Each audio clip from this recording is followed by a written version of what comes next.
And guys, tatapusin na natin yung yung kalat dito sa likod para makapaghakot na tayo ng lupang tataniman sa sa na linggo.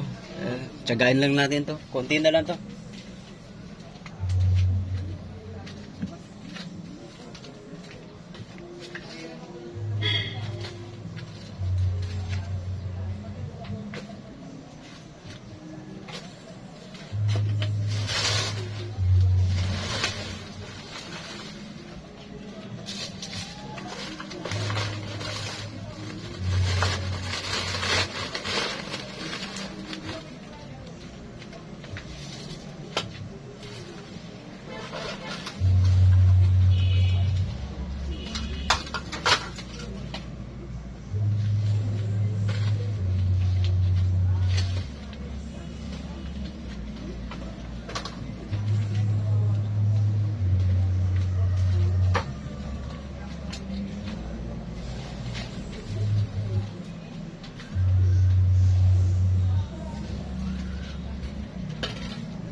Hirap guys.